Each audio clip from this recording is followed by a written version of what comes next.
Hello, my name is David Wooldridge, and today with Ridge Wilderness Adventures, we're going to take a look at how to paddle a big canoe. This video is going to focus on how to steer the back of the big canoe and lead a group of people that have never paddled before.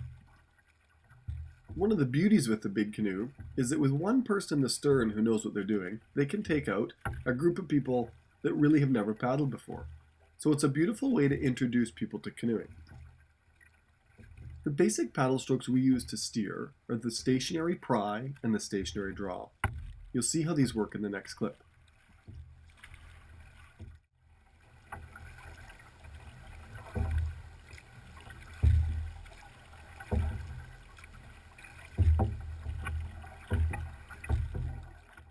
The stationary pry is held behind you like a rudder. Its goal is to steer the canoe towards your paddle side. The stationary draw is held far from the canoe and pulls the back end towards the paddle blade, steering you the opposite direction. In the beginning, you'll go back and forth between the draw and the pry to steer the canoe.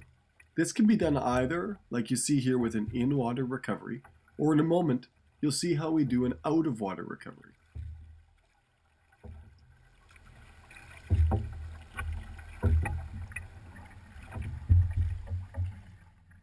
From a different vantage point, you can see that when I pry, the canoe turns. This is our strongest steering stroke. If I want a gentle correction, that's when I use the draw, as you'll see here.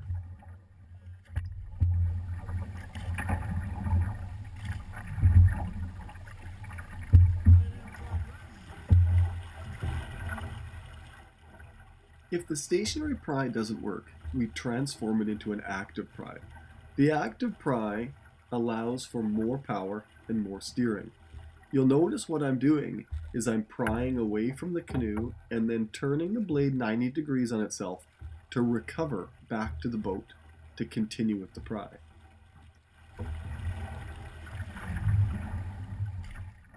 Now that we've seen the stationary draw, the stationary pry, and the active pry, let's watch how we use those in a sequence of paddling. You'll notice that I switch back and forth between a pry, an active pry, and a draw. And when I really need to turn the canoe, I switch sides to pry.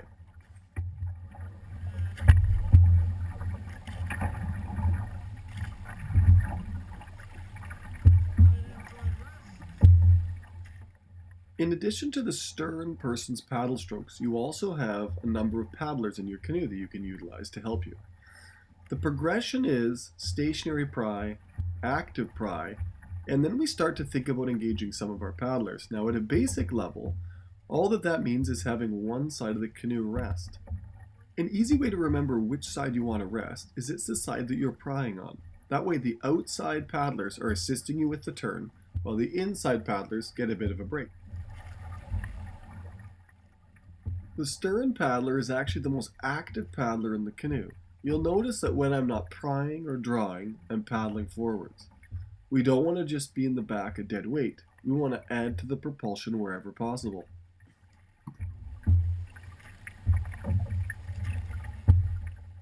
A key concept in big canoeing, if not in all canoeing, is that the stern person needs to initiate everything first.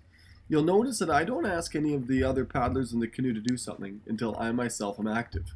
This concept is going to be very important a little bit later on, and the more advanced you get in your big canoe paddling.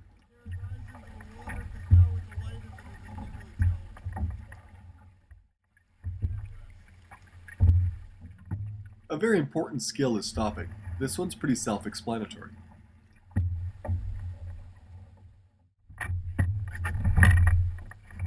A pivot starts with the stern paddler initiating with active pries, and then asking for the prying side paddlers to back paddle, then switches to the other side for them to forward paddle. This alternation gives the best and most efficient pivot possible, while also allowing people to rest.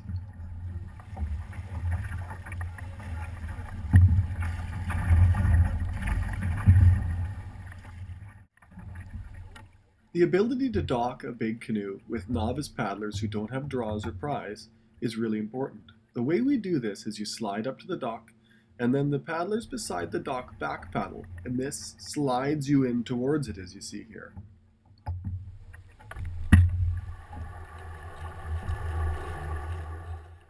Unlike a small canoe where if you capsize you may have 1 or 2 people in the water, in a big canoe you could have between 6 and 25 people that have never been in a canoe before. So as the leader, you need to be able to run that rescue.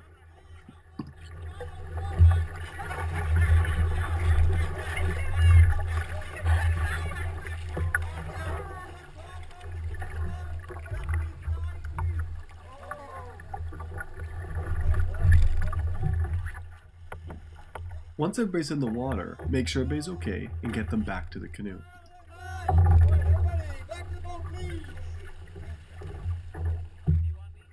As you, the leader, dip the gunnel down, the flotation in under the seats and in the core of the canoe and in the end tanks will allow water to start to pour out, reducing the amount that you need to bail.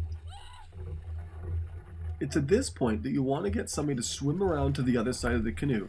They're going to be ballast as we get people in.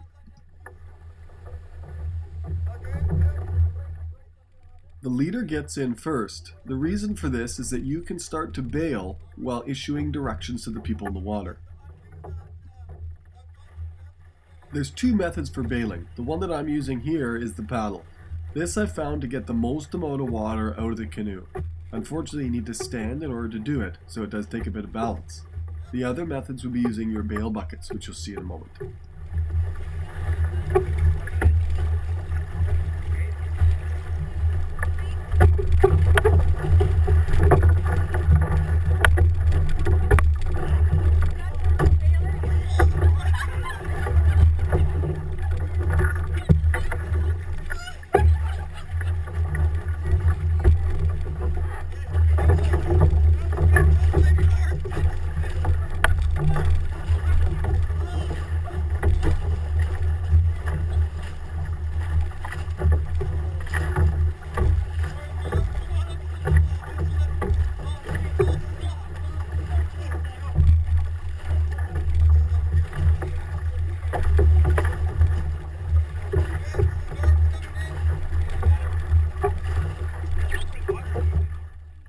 As the freeboard allows, or the amount of canoe out of the water, get all of your paddlers into the canoe.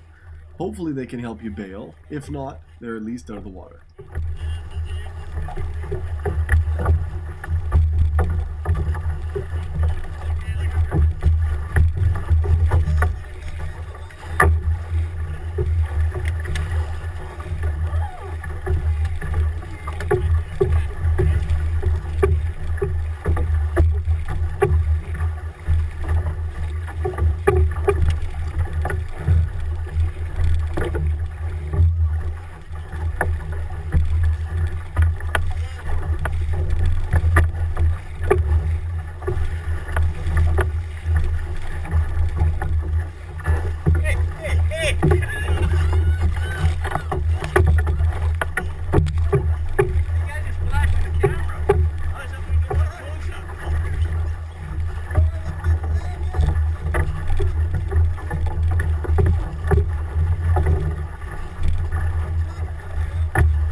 As a recap, the stationary pry, the active pry, the stationary draw, being able to stop, pivot, dock, and rescue your canoe are your primary leading skills. I hope you enjoyed this video, and I hope to see you on the water.